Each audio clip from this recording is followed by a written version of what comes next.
So here's a quick preview of things to come. Here's my tool that I made for M8 by 1. So this fits on a Husqvarna 372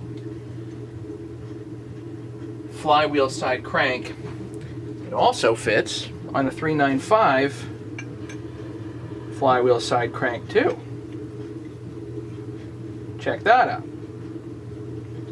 So, but what it doesn't fit on is a 394 crank or one of the stihls. The stihls use M10 by 1, and so does the Husky 394. Problem is, my tap and die set does not include M10 by 1. M10 by 1 is an odd size, so what does happen to work, I think, is this, and this is actually a 1/8 inch NPT. So let's see if that works. So all I'm going to do is just tap it.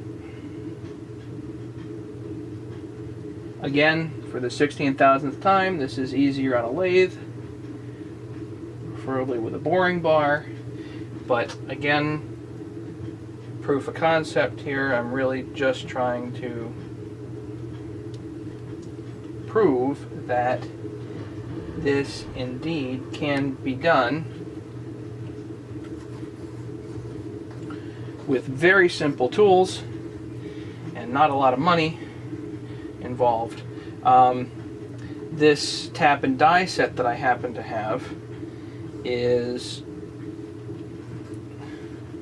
probably only 40 bucks. You know, it's the relatively inexpensive one you could get probably at Harbor Freight or anywhere on eBay. But it happens, just by chance, happens to come with this 1/8 inch NPT tap for some reason, and I've actually used it on my degree wheel when I'm timing my 394 or 394s, however many I don't remember. But I use this to tap an air fitting, which I happen to use on my degree wheel, so you can check out those other videos. Anyway, this seems to be going just fine.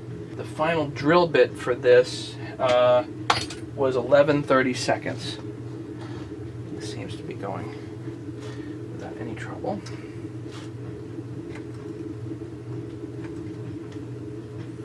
Now I do think that this is actually slightly bigger than M10, so than M10 by 1. So I can run this down good, and again, I'm really only going for sloppy fit anyway. This does not have to be super precise. We're just pulling a crank through a bearing. That's all we're doing. And it's just got to be able to grab enough threads in order to be properly strong here. The real question is, do I have a 394 crank to try this on? So I've got it tapped for 1/8 inch NPT. That does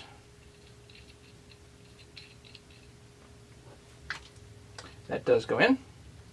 So, and ideally you want to run this all the way in, but this is being stubborn, so it's close. It's not an ideal fit, but it will work fine. So this does indeed thread onto a 394 crank, which I believe has the same thread size as, say, a 660, a stihl 660. So that will become relevant in a bit. So let's try this and see if we can get this to go.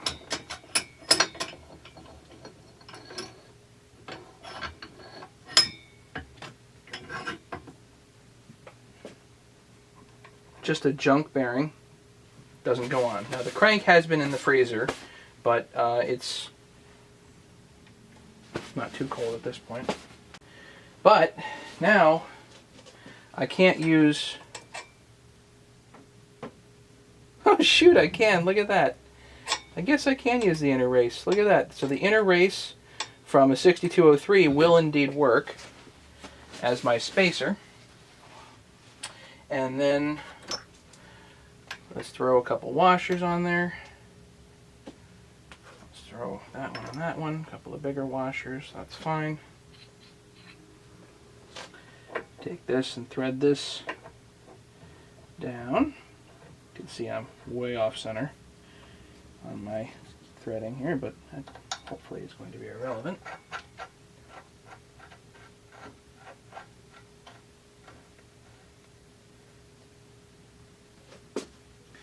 So let's see if she presses on.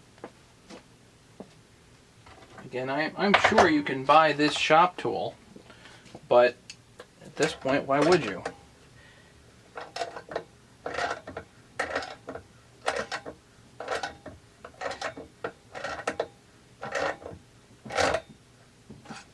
That bearing presses on perfectly.